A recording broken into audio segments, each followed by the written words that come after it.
സ്നേഹം നിറഞ്ഞ എൻ്റെ ആൻറ്റിക്ക്. ഞാൻ അവിടുന്ന് പോകുന്നതിന് ശേഷം എനിക്ക് ഏറ്റവും കൂടുതൽ മിസ് ചെയ്യുന്നത് ആൻറ്റിയെയും സുധിയെയുമാണ്. ഞാൻ ഏറ്റവും കൂടുതൽ എന്നെ അവിടുന്ന് ഇറക്കി വിട്ടപ്പോൾ ഞാൻ ഏറ്റവും കൂടുതൽ മിസ് ചെയ്തത് ആൻറ്റിയാണ്. ഞാൻ ആൻറ്റി ആയിട്ടല്ല, എൻ്റെ അമ്മയായിട്ടാണ് കണ്ടത്. പിന്നെ ഞാൻ ഏറ്റവും കൂടുതൽ മിസ് ചെയ്യുന്ന ജീവിതത്തിൽ നിങ്ങളെ രണ്ടുപേരെയാണ്. എനിക്ക് നിങ്ങളെ രണ്ടുപേരും ഒരുപാട് ഇഷ്ടമാണ്. ആൻറ്റിയും സുധിയും ഇല്ലാതെ എനിക്ക് ജീവിക്കാൻ പറ്റില്ല. തെറ്റുകൾ ഒരുപാട് എൻ്റെ ഭാഗത്തു നിന്നുണ്ടായിട്ടുണ്ട്. ഞാനതിനൊക്കെ ക്ഷമ ചോദിക്കുകയാണ്. ആൻറ്റി എൻ്റെ തെറ്റുകളൊക്കെ പൊറുക്കണം. എന്നെ വീട്ടിലേക്ക് തിരിച്ചു കൊണ്ടുപോകണം. എന്നെ അവിടെ കയറ്റണം. ആൻറ്റിയുടെ മകൻ്റെ ഭാര്യയായിട്ട് വേണ്ട, ഒരു വേലക്കാരത്തിയായിട്ടെങ്കിലും എന്നെ അവിടെ കഴിയാൻ അനുവദിക്കണം. എനിക്ക് അവിടെ ഇല്ലാതെ പറ്റില്ല. നിങ്ങളാരും ഇല്ലാതെ എനിക്ക് ജീവിക്കാൻ പറ്റില്ല. നിങ്ങളെല്ലാവരും ഞാൻ അത്രമാത്രം സ്നേഹിക്കുന്നുണ്ട്. ഇന്ന് ആൻറ്റിയുടെ പിറന്നാളല്ലേ, ഞാനൊരു സമ്മാനം കൊടുത്തയക്കുന്നുണ്ട്. ഇത് ആൻറ്റിക്ക് ഇഷ്ടമാവുമെന്ന് ഞാൻ വിചാരിക്കുന്നു.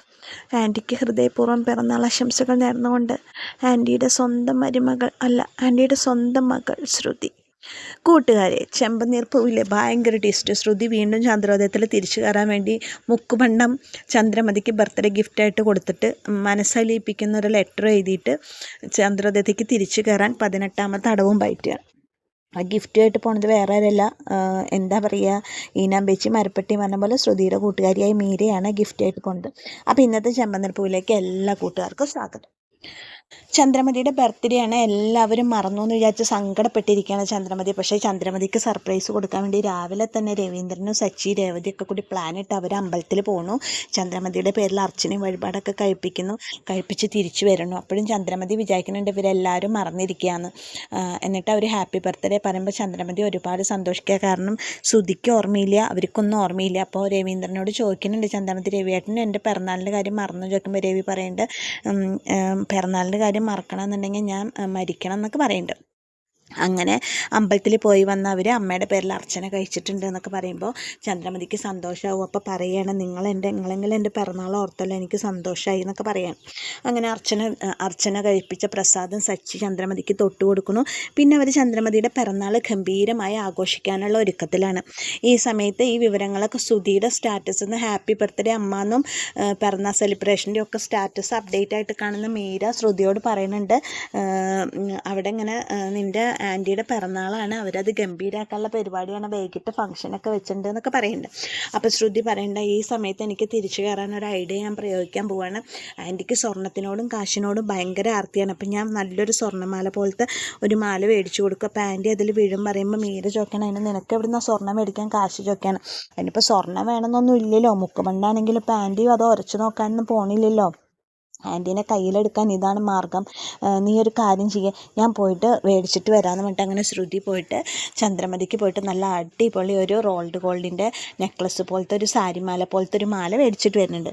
മേടിച്ചിട്ട് വന്നിട്ട് മനസ്സുരുകുന്നൊരു കത്ത് എഴുതുന്നുണ്ട്. എന്നിട്ട് മീരയോട് പറയേണ്ടത് നീ കൊണ്ടേ കൊടുക്കണം എന്ന് പറയുമ്പോൾ മീര പറയേണ്ടത് ഞാനെങ്ങനെ ഇത് കൊണ്ടേ കൊടുക്കാമെന്നൊക്കെ ചോദിക്കുമ്പോൾ ഇത് കൊണ്ടേ കൊടുത്തേ പറ്റൂ എന്നൊക്കെ പറയണം. അപ്പം മീര ശരി, മീര കൊണ്ടേ കൊടുക്കാമെന്നൊക്കെ പറയണം.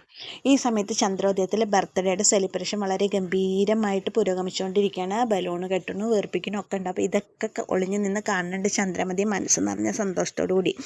അങ്ങനെ അത് കഴിഞ്ഞ് നമുക്ക് അച്ഛന് സർപ്രൈസ് കൊടുക്കണ്ടേ, അമ്മയ്ക്ക് സർപ്രൈസ് കൊടുക്കണ്ടേ, അച്ഛാ ശരി എന്ന് അച്ഛൻ അമ്മേനെ വിളിക്കുക എന്നൊക്കെ പറയുന്നുണ്ട്. അങ്ങനെ ഇവരെല്ലാവരും ഒളിച്ചിരിക്കുമ്പോൾ ശ്രുതിക്ക് മനസ്സിലാവില്ല എന്താ പ്രശ്നം എന്ന്. കാരണം ഈ സെലിബ്രേഷനിലൊന്നും ശ്രുതി ഒന്നിനും പങ്കെടുക്കാൻ വന്നില്ല. ലാസ്റ്റ് കേക്ക് മുറിക്കാനുള്ള സമയത്താണ് ശ്രുതി വരുന്നത്. അപ്പോൾ എന്തായാലും ഇവരൊക്കെ ഒളിക്കേണ്ട, നമുക്ക് ഒളിക്കാമെന്ന് പറഞ്ഞിട്ട് ശ്രുതിനെയും കൂട്ടിയിട്ട് അവർ പോയി ഒളിക്കുമ്പോൾ ചന്ദ്രമതിനെ വിളിക്കാണ്. രവീന്ദ്ര ചന്ദ്രേ വാ എന്ന് പറയണം. അങ്ങനെ ചന്ദ്ര കേക്ക് മുറിക്കാൻ വരുന്ന സമയത്ത് രവീന്ദ്രനോട് ചോദിക്കുന്നത്, രവിയേട്ട അവരൊക്കെ എവിടെ ചോദിക്കും മക്കളൊക്കെ. അപ്പോൾ പറയും അവരൊക്കെ പോയി, എങ്ങോട്ട് പോയി, നീ എന്തിനാ രേവതീനെ ചീത്ത പറഞ്ഞ? രേവതീനെയോ? ഞാൻ ഇന്നത്തെ ദിവസം അവളെ ചീത്ത പറഞ്ഞിട്ടേ ഇല്ല പറയും. സത്യം പറയാം, അവളുടെ കയ്യിൽ നിന്ന് ഒരു പാത്രം വീണ് ഉടഞ്ഞതിന് നീ എന്തൊക്കെയാണ് പറഞ്ഞത്? അതിൽ സങ്കടപ്പെട്ടിട്ട് സച്ചി രേവതി ഇറങ്ങിപ്പോയി. അവർ രണ്ടുപേരും പോവുകയാണെങ്കിൽ ഞങ്ങളും നിൽക്കണില്ല പറഞ്ഞിട്ട് ശ്രീകാന്തും വർഷം ഇറങ്ങിപ്പോയി. മട്ടൻ ബിരിയാണി മേടിച്ചു കൊടുക്കാമെന്ന് പറഞ്ഞപ്പോൾ ശ്രുതി അവരുടെ പിന്നാലെ ഇറങ്ങിപ്പോയി എന്ന് പറയണം. അപ്പോൾ ഇതൊക്കെ കേൾക്കുമ്പോൾ രേവതി, സച്ചിയും, ശ്രീകാന്തും, വർഷയും, ശ്രുതിയൊക്കെ കൂടി ഒളിഞ്ഞു നിന്ന് ചിരിക്കുകയാണ്. അപ്പോൾ ഇത് കേൾക്കുമ്പോൾ ചന്ദ്രമതിക്ക് ആകെ വിഷമാവാണ്. ഞാൻ സത്യം പറയാമല്ലോ, രേവതി നുണ പറയുക, ഞാൻ അവളെ ഒന്നും പറഞ്ഞിട്ടില്ല. അങ്ങനെ ഒരു സംഭവമേ ഉണ്ടായിട്ടില്ല. എന്തായാലും നല്ലൊരു ദിവസമായിട്ട് അവരെന്നെ വേദനിപ്പിക്കുകയല്ലേ, ഇല്ലാത്ത കാര്യം പറഞ്ഞ് നോണ ഉണ്ടാക്കി പറഞ്ഞിട്ട്. ഞാനിപ്പോൾ ഈ കേക്ക് മുറിക്കില്ല രവിയേട്ടാ, ഞാൻ ഈ കേക്ക് മുറിക്കുക വെച്ചാൽ എൻ്റെ പിറന്നാൾ ആഘോഷിക്കുക മാത്രമല്ല എല്ലാവരും കൂടി കുറച്ച് സമയം സന്തോഷമായിട്ട് ഇരിക്കാമല്ലോ എന്നും കൂടി വിചാരിച്ചു. എന്തായാലും ഇനി എനിക്ക് ഈ കേക്ക് മുറിക്കാൻ വയ്യ രവിയേട്ടാ, ഞാൻ പോവാന്ന് പറയുമ്പോൾ ചന്ദ്രമതി വിഷമത്തോടു കൂടി തിരിയുമ്പോൾ പെട്ടെന്ന് എല്ലാവരും കൂടി പ്രത്യക്ഷപ്പെടാണ്. ഹാപ്പി ബർത്ത്ഡേ ടു യു പറഞ്ഞിട്ട് എല്ലാവരും കൂടി ചന്ദ്രമതിയുടെ അടുത്ത് പ്രത്യക്ഷപ്പെട്ടിട്ട് ചന്ദ്രമതിക്ക് സർപ്രൈസ് കൊടുക്കണം. ഇത് കാണുമ്പോൾ ചന്ദ്രമതിക്ക് സന്തോഷമായിട്ട് ചോദിക്കണം, അത് ശരി അപ്പോൾ എല്ലാവരും കൂടി എന്നെ പറ്റിക്കായിരുന്നു അല്ലേ ചോദിക്കുമ്പോൾ രവീന്ദ്രൻ പറയണം, പിന്നല്ലാണ്ട് നിൻ്റെ മുഖത്തേക്ക് നോക്കുമ്പോൾ എനിക്ക് പേടിയുണ്ടായിരുന്നു, ഞാൻ തെറ്റുമോ, ഞാൻ അഭിനയിക്കേണ്ടത് തെറ്റുമോ എന്നൊക്കെ പേടിയുണ്ടായിരുന്നു എന്നൊക്കെ പറയണം.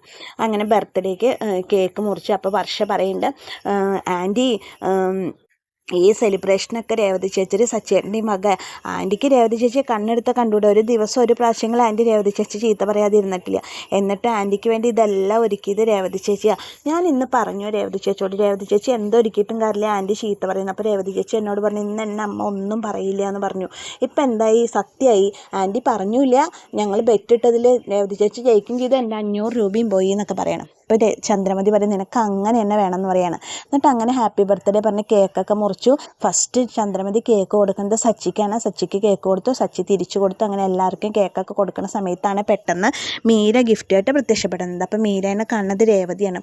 അപ്പോൾ രേവതി സച്ചിയോട് പറയും, സച്ചിയേട്ടാ അതേ നോക്കി ധാര വന്നേക്കണേ നോക്കിയപ്പോൾ സച്ചി മീരേനെ കാണുകയാണ്. അപ്പോൾ ചന്ദ്രമതി ചോദിക്കും, നിന്നോട് ആരാ അങ്ങോട്ട് വരാൻ പറഞ്ഞേ, നിന്നെ ആരാടി ഇങ്ങോട്ട് വിളിച്ചാൽ, നല്ലൊരു സന്തോഷം നശിപ്പിക്കാൻ വേണ്ടി വന്നതാണോ എന്നൊക്കെ ചോദിക്കുമ്പോൾ മീര പറയണം, എന്നാൽ ആൻറ്റിയുടെ പിറന്നാളല്ലേ, ഞാനൊരു ഗിഫ്റ്റ് തരാൻ വേണ്ടി വന്നതാണ് പറയണം. അത് ശരി, അപ്പോൾ അവൾ പറഞ്ഞയച്ചതാവില്ലേ നിന്നെന്ന് നോക്കുമ്പോൾ ശ്രുതി ഒന്നല്ല എന്നെ പറഞ്ഞയച്ചത്, ആൻറ്റിക്ക് തുറന്നു നോക്കുമ്പോൾ മനസ്സിലാവുമെന്ന് പറയാണ്. അപ്പോൾ രവീന്ദ്രൻ പറയണം, എന്തായാലും മീര വന്നതല്ലേ, അത് വേടിക്ക് ചന്ദ്രയെ പറയണം. അങ്ങനെ മനസ്സില്ല മനസ്സോടുകൂടിയിട്ട് ചന്ദ്രമതി മീരയുടെ കയ്യിൽ നിന്നും ആ ഗിഫ്റ്റ് മേടിച്ച വഴിക്ക് മീര പറയണം, ഹാപ്പി ബർത്ത്ഡേ ആൻറ്റി, ഞാൻ പോവാന്ന് പറയുമ്പോൾ ഈ നിൽക്ക് കേക്ക് കഴിച്ചിട്ട് പോവാന്ന് പറയാണ് രവീന്ദ്രൻ. അപ്പം മീര പറയാം, വേണ്ട അങ്കിളെ ഞാൻ പോവാൻ വേണ്ട. അങ്ങനെ മീര അവിടുന്ന് പോവാണ്. മീര അവിടുന്ന് പോണ സമയത്ത് ശ്രുതി ഇങ്ങനെ കാത്തിരിക്കുന്നുണ്ട് കേട്ടോ, മീര വരുന്നതും കാത്തിരിക്കുന്നുണ്ട്. അങ്ങനെ ചന്ദ്രമതിയുടെ അടുത്ത് പറയണ രവീന്ദ്രൻ അത് തുറക്കാൻ പറയണം. അത് തുറക്കുമ്പോൾ ചന്ദ്രമതി കാണുന്നത് എന്താണെന്നറിയോ, അതിൻ്റെ ഉള്ളിൽ ഒരു പെട്ടിയുടെ ഉള്ളിൽ വലിയൊരു മാലയാണ് കാണുന്നത്, സ്വർണ്ണമാല. സ്വർണ്ണമാല എന്ന് പറയാണ്. അപ്പോൾ അതിൻ്റെ ഉള്ളിൽ ഒരു ലെറ്ററും ഉണ്ട്. അപ്പോൾ ശ്രുതി പറയാണ്, സ്വർണ്ണമാല ഇത് എനിക്ക് തോന്നുന്നു ഇത് ശ്രുതി തന്നയച്ചതാവും തോന്നുന്നുണ്ട് അമ്മ എന്നൊക്കെ പറയാണ്. അവളോ കള്ളി, അവളുടെ ഗിഫ്റ്റ് എനിക്കെന്തിനാ, എനിക്കിതൊന്നും ആവശ്യമില്ല, ഞാൻ അപ്പോഴേ വിചാരിച്ചിട്ടുണ്ട് അവളുടെ അടുത്ത് നിന്ന് ഗിഫ്റ്റ് മേടിക്കേണ്ടെന്ന്, മീര വന്നപ്പോഴേ ഞാൻ വിചാരിച്ചു അവളുടെ ഗിഫ്റ്റും കൊണ്ട് വരണമെന്ന് വിചാരിച്ചു എന്നൊക്കെ പറഞ്ഞിട്ട് അങ്ങനെ വഴക്ക് പറയാണ്. അങ്ങനെ തനിയായിരുന്നു പറയാം, നല്ലൊരു ദിവസത്തിന് സന്തോഷം നശിപ്പിക്കുക പറയുമ്പോൾ രവീന്ദ്രൻ പറയണ ലെറ്റർ വായിക്കുക ചന്ദ്രയെ പറയാണ്.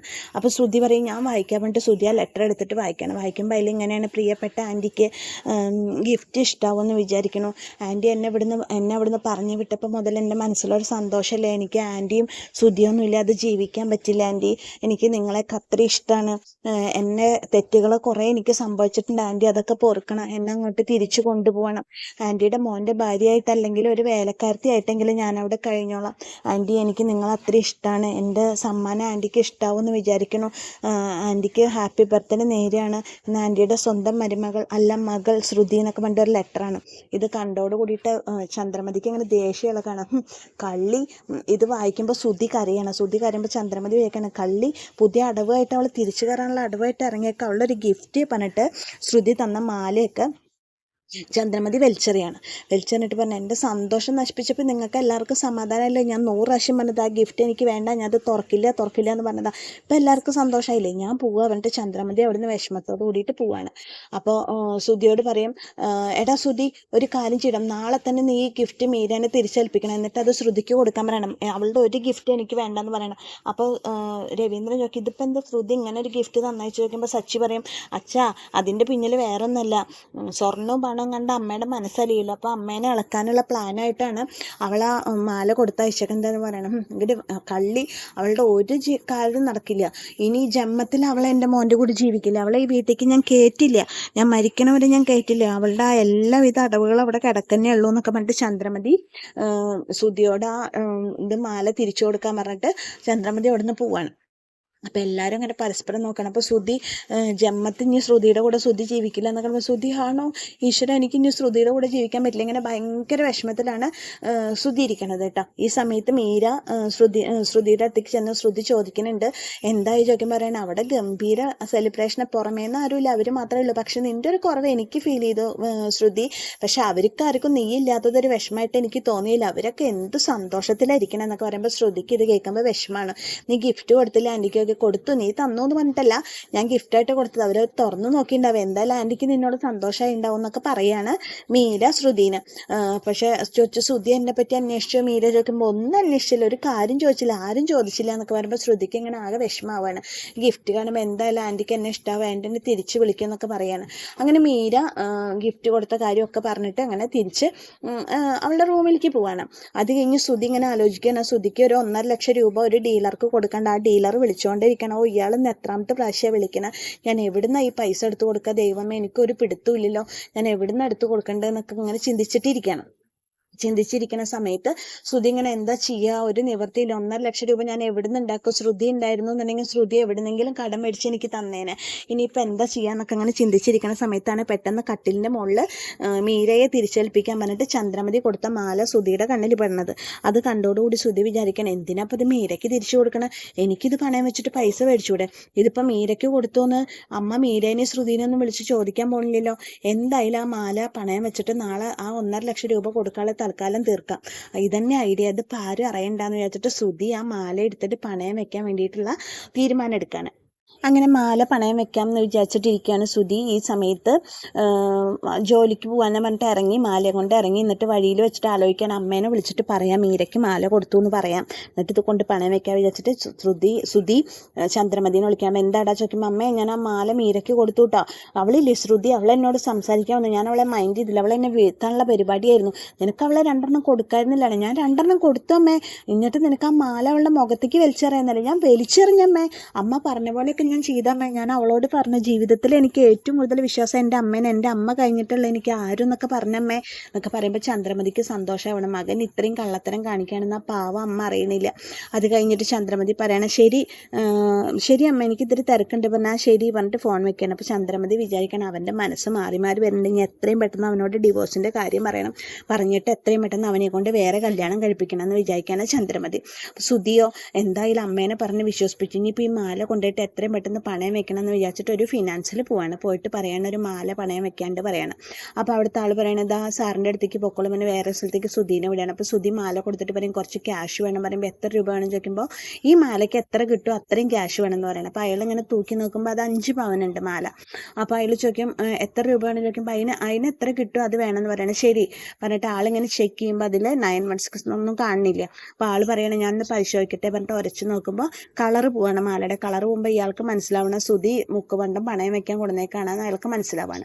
എന്നിട്ട് അയാൾ അപ്പുറത്ത് ക്യാബിനിലുള്ള മാനേജറെ വിളിച്ചിട്ട് പറഞ്ഞു, സാർ ഇങ്ങനെ ഒരാളെ മുക്കുപണ്ടം പണയം വെക്കാൻ കൊടുക്കുന്നുണ്ട്, സാർ ഒരു കാഞ്ചി നമ്മളെ പറ്റിക്കാനുള്ള പരിപാടിയാണ്, പോലീസിനെ വിളിക്കാൻ പറയണം. അങ്ങനെ മാനേജർ പോലീസിനെ വിളിക്കാൻ. പക്ഷെ സുധി ഇതൊന്നും അറിയില്ല. അപ്പോൾ സുധി കുറച്ച് കഴിഞ്ഞിട്ട് ചോദിക്കും ഇതിന് എത്ര രൂപ കിട്ടും എന്നൊക്കെ ചോദിക്കുമ്പോൾ താങ്കൾ വെയിറ്റ് ചെയ്യുമെന്ന് പറഞ്ഞിട്ട് അയാൾ അവിടെ പിടിച്ചിരുത്താണ്. പക്ഷേ സുധീനെ പോലീസിനെ കൊണ്ട് പിടിപ്പിക്കാനുള്ള പരിപാടിയിലാണ് അവരിയ്ക്കുന്നത്.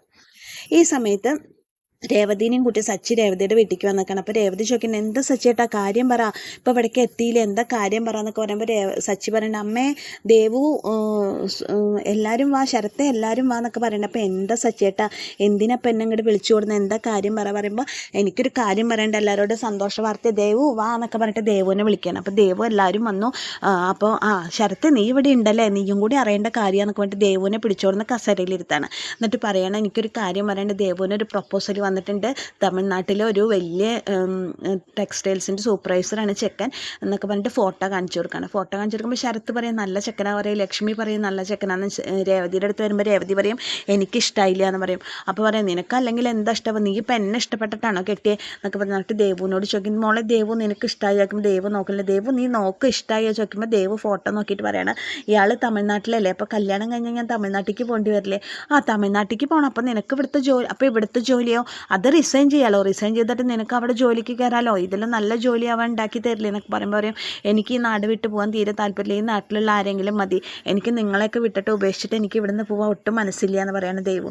അതെ, അയ്യോ സോറി, ഞാൻ നിൻ്റെ കാര്യം കൂടി നോക്കേണ്ടതായിരുന്നു അല്ലേ ദേവു. സാരമില്ല ദേവു, ഞാനൊരു കാര്യം ചെയ്യാം, ഞാൻ ഇനി നാട്ടിലുള്ള നല്ല പ്രൊപ്പോസലേ നോക്കുള്ളൂ, നിനക്ക് നീ പറഞ്ഞത് നന്നായി, എന്തായാലും നിനക്ക് ഞങ്ങളെയൊക്കെ കാണാവുന്ന രീതിയിലുള്ള ഒരു പ്രൊപ്പോസലേ ഞാൻ നോക്കുള്ളൂ എന്നൊക്കെ പറയണേ. പക്ഷേ ദേവുവിൻ്റെ മനസ്സിൽ എന്താണെന്ന് നമുക്ക് എല്ലാവർക്കും അറിയാം. അരുണാണ് ദേവുവിൻ്റെ മനസ്സിൽ.